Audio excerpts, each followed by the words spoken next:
Okay, now where was that paper? Where did it go? Oh, here it is. Oh, tax records. I knew I had these somewhere. You know, I decided I was going to become financially successful. I was tired of just getting by, not having enough money, so I decided I got to make up my mind to become successful financially. The second step that I needed to do was basically become organized. Now, over the years, with my paperwork and my finances, I've tried different organization techniques. For a while, it was the sticky notes, and you put sticky notes. You got these little color-coded tab, and so it's like red means you're in the red, you're not doing so good, and blue means like, hey, this is like a peaceful area, so we put it over here, and green was like, woohoo, making money. My yellow was like, uh-oh, caution, caution. And as you can see, the sticky tape lost the sticky and it fell out. The little tab markers didn't work. And the old school, obviously, was we would get some ledger books, and then you'd get like a day timer, or excuse me, as you can see here, an organizer. So I tried doing that. I tried the filing cabinet approach, where you put everything in filing cabinets, which worked pretty good for me.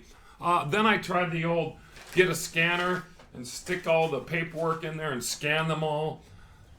Then the software I bought kind of crashed. It took forever to scan the documents.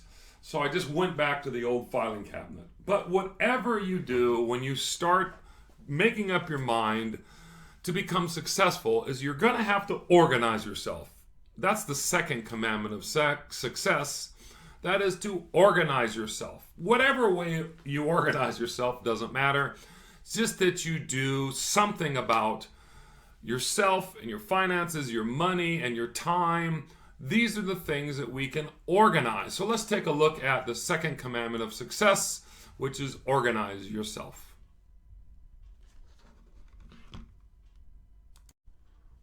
Okay, when it comes to organizing our lives, we basically have time, money, and stuff. These are the three big areas we need to manage. Now, the first one is time. We call that time management. Time is broken into small segments already, so you think it would be easy to manage. You have seconds and minutes and hours and days. Well, one way we can manage our time is what I call a timeline.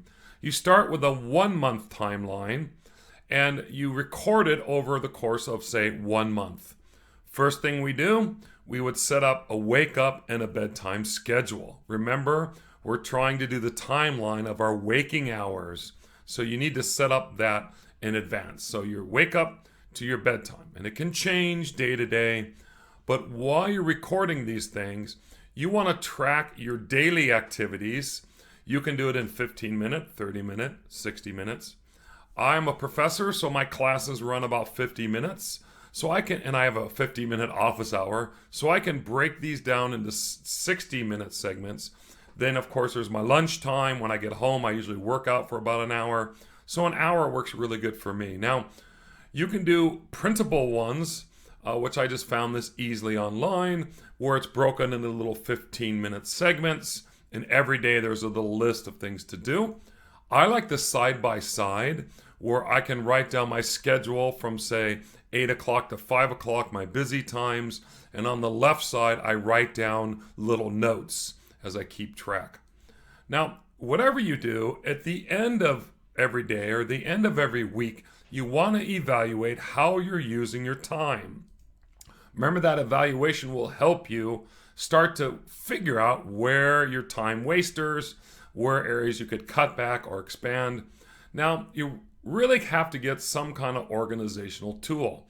Now, we have like day timers and day runners. Day timer is a printable, and they also have where you can buy these sheets. The day runner has like 6 little ring binders. These are really good for carrying around. Now, there's also digital ones, obviously, we can use on our phone and other areas. Now, Notability and Zoto are embedded PDF type of managers, but they also have calendars. There's My Daily Planners, Evo Printables, Planners Collective. And basically, this is a download app. As you could see, You can get it from Google or Apple. And there's to-do lists and calendars and organizers. These are really sweet. I highly recommend, if you're going to organize your time, you need to send out a timeline where your time's going, and then your calendar. Now, we're going to look at the area of money now, the biggie. Now, money needs to be managed. And with money comes a lot of paperwork or documentation. Now, one of the area of wasting time is paperwork time wasters. And when you're dealing with an email or you're dealing with a mail or any kind of document, a folder or a file, you want to start with important files first. The pressing ones that really need to be done, please don't put those off. Deal with them and get the pressure off your mind. The second thing, stop shuffling. Open it, deal with it, and end it. Now, this is very important when you're looking at emails and paperwork. So you open your email, deal with it right away, and then either delete it or put it in your spam folder, wherever. Same thing with paying bills. You open it, you pay the bill, and then you toss it or you file it. Now, third thing, design a filing system that meets your needs. There's lots of filing systems out there. There's digitized ones you can do through papers or folders or binders. You could stuff it in your closet drawer, whatever is the easiest for you and saves that time and headache, do that. If you're going to scan it, please get a scanner with a feeding tray. I've had both. Having lots of documents that you got to open and close and put it on the flatbed scanner. Those feeders save you a lot of time, and it can help you when you digitize your files. The second area is some budgeting tools. Now, I like computerized finances. Now, the most popular, of course, is Quicken, been around a long time. If you like budgeting, there's Intuit, which uses what we call Mint, okay? There's also YNAB, You Need a Budget. If you're building habit, this is a good one. Filing taxes, TurboTax is one of the best. Envelopes is really built on zero-based budgeting. And if you're looking on that area, where you want to round it out back to zero and budget yourself out, that's a good one. If you're a spreadsheet kind of person, Teller Money's good. If you're really working on your investing, there's Future Advisor. There's also Ameritrade and Fidelity and all these areas that you can help manage your finances. So you definitely want to get some budgeting tools. Third, I believe in breaking down every purchase you're going to have. Is it an asset or a liability? Now, an asset is what makes you money. Your job is your asset. If you're selling something online, that's part of your asset, okay? If you have a home and it's worth more than you paid for, that's an asset. There's also liabilities. Now, basically, these are things that cost us money. A mortgage can be a liability. If you're paying on a house that is not worth what the mortgage is on, you have a liability. You can buy things that cost you money. Now, I believe when you make a purchase, say you're thinking about getting an Xbox, I believe in looking at things like, is that going to be an asset to my life or a liability? Now, if you're a pro gamer, then maybe having this kind of high-end thing would help you, obviously. But if you're just going to waste time and you need to buy a big screen TV, and then you have to buy the games, and then you have to buy maybe a service contract, maybe if you're on a gaming network, you have to have electricity to run it. You need to have your headset and all these things. Yeah, it may be fun, but it could become a liability.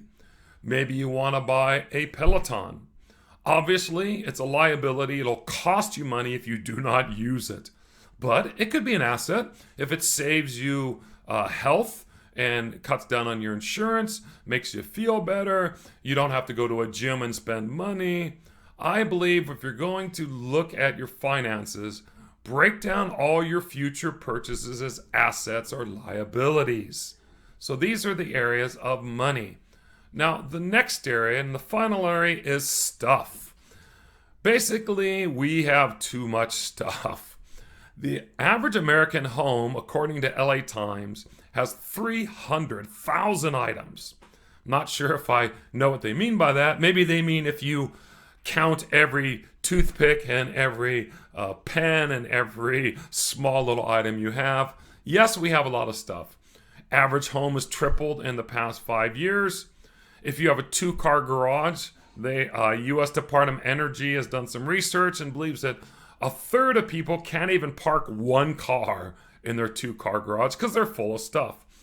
Americans spend about $1,700 on clothes, and we throw away 65 pounds of clothes per year per household, according to the Huffington Post. Now, the next area was Great Britain actually had some interesting ones where your average 10-year-old has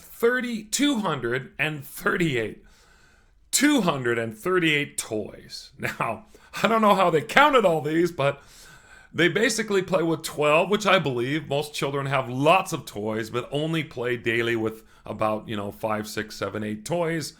238 toys, that's a lot. Your average adult has 7 pairs of shoes and 53 items of clothing that they don't wear anymore. And 27 million households in Great Britain. Out of these 27 million, 143 unused items just sit around. Think about that, 143 different items. Now, if you have too much stuff, you have to start by being brutal.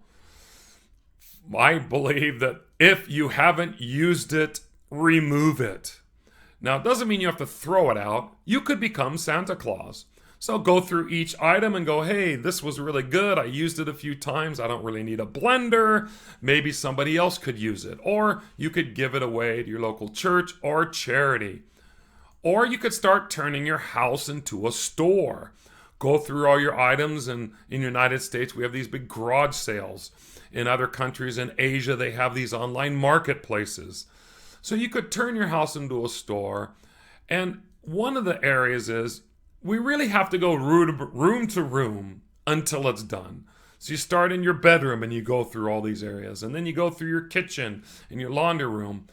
You'd be amazed, even myself, who have moved many times, how much stuff we can accumulate. So when we area of having so much stuff, we need to be brutal. And then once we pare it down, we can start to organize our stuff using our time and our money and all our belongings and organize these areas. Once we have a handle on these areas, then we can start really organizing our lives, trying to be successful, whether it's financially or in our health. Once you handle these time, money, and stuff or your belongings, it's a lot easier to manage your life.